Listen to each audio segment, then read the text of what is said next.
আসসালামু আলাইকুম। ভিডিওটি ওপেন করার জন্য আপনাকে ধন্যবাদ। আজকে আমি দেখাবো Adobe Photoshop দিয়ে যেকোনো ছবির ব্যাকগ্রাউন্ড কিভাবে রিমুভ করতে হয়। তো Photoshop দিয়ে বেশ কিছু ওয়েতে ব্যাকগ্রাউন্ড রিমুভ করা যায়। আজকে আপনাদের সাথে সবচেয়ে যেটা সহজ ওয়ে সেটাই ট্রাই করব। আমি এরপরে আরো কিছু নিয়ম ট্রাই করব নেক্সট ভিডিওতে। আপনারা সেগুলো ইচ্ছা করে দেখতে পারেন। তো চলুন তাহলে শুরু করা যাক। তো ভিডিওটি শুরু করার আগে আপনাদের কাছে একটা রিকোয়েস্ট থাকবে। দয়া করে এই ভিডিওটিতে একটা লাইক করুন। ভাই সাবস্ক্রাইব করতে হবে না, জাস্ট একটা লাইক করুন। আপনার একটা লাইকের কারণে আমার ভিডিওটি সামনে থেকে গ্রো হবে। ওকে, চলুন শুরু করা যাক। প্রথমে আমাদের এই ফটোশপটি ওপেন করতে হবে এবং ওই ফটোটি যেটা আমি রিমুভ করতে চাচ্ছি ব্যাকগ্রাউন্ড সেটা এখানে অ্যাড করতে হবে। এটার জন্য আমি আমার ফটোটি নিয়ে আসতেছি। দেখেন একটা এই ফটোটি আমি আইনে শুধুমাত্র ফটোশপের উপরে ড্রাগ করে ছেড়ে দিব। ওকে, তো এখন যেহেতু সেম কালারের ক্ষেত্রে এটা কিভাবে ডিলিট করবেন ব্যাকগ্রাউন্ড আর কি। তো প্রথমে আপনারা ছবিটি আনবেন এবং এখানে সিলেক্ট নামে যে একটা অপশন আছে এখানে ক্লিক করবেন। ক্লিক করার পর কালার রেঞ্জ নামে একটা অপশন আছে এখানে ক্লিক করবেন। দেখেন কালার রেঞ্জে ক্লিক করার পর আপনি যে কালারটি ব্যাকগ্রাউন্ড রিমুভ করতে চাচ্ছেন ওইটার উপর ক্লিক করবেন। যেহেতু আমি শুধুমাত্র এই সাইডের কালারগুলো রিমুভ করতে চাচ্ছি এটার উপর ক্লিক করলাম। তো বন্ধুরা এখানে দেখতে পাচ্ছেন ফুজিনেস নামে একটা অপশন আছে। তো এটা আপনারা বাম দিকে বা ডান দিকে টানতে পারেন।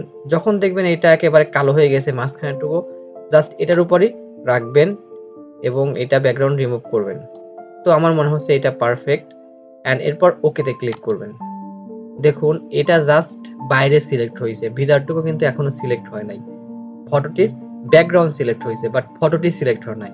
তো এটার জন্য আবারও আপনারা সিলেক্ট এখানে ক্লিক করবেন। ইনভার্স নামে একটা অপশন আছে এখানে ক্লিক করবেন। তো বন্ধুরা এখন দেখতে পাচ্ছেন এই ম্যানের যে ফটো আছে জাস্ট এটুকুই সিলেক্ট হয়েছে, বাদ বাকি সিলেক্ট হয় নাই। তো এখন আবারও আপনাদের যেতে হবে সিলেক্টে এবং রিফাইন ইডস নামে একটা অপশন আছে এখানে ক্লিক করবেন। এখানে ক্লিক করার পর নিচে একটা অপশন আছে দেখেন আউটপুট টু, এখানে ক্লিক করবেন। ক্লিক করার পর নিউ লেয়ার নামে একটা অপশন আসবে। বেশ কিছু অপশন আছে সিলেকশন, লেয়ার মাস্ক এবং নিউ লেয়ার। জাস্ট আপনারা এখানে ক্লিক করবেন। এখানে ক্লিক করার পর জাস্ট ওকেতে ক্লিক করবেন। দেখেন আপনাদের ব্যাকগ্রাউন্ডটা পুরোপুরি রিমুভ হয়ে গেছে। আমার মনে হয় যে এর চেয়ে আর সহজ কোনো ওয়ে নাই ব্যাকগ্রাউন্ড রিমুভ করার জন্য। তো আশা করি আপনি ব্যাকগ্রাউন্ডটা রিমুভ করতে পারবেন। তো এটা যদি আপনি সেভ করতে চান তাহলে কি করবেন, জাস্ট ফাইলে যাবেন, যাওয়ার পর এখানে সেভ ফর ওয়েব নামে একটা অপশন আছে এখানে ক্লিক করবেন। এখানে ক্লিক করার পর দেখতে পাচ্ছেন জেপিইজি লেখা আছে। এটা সাধারণত একটা ব্যাকগ্রাউন্ড থাকে।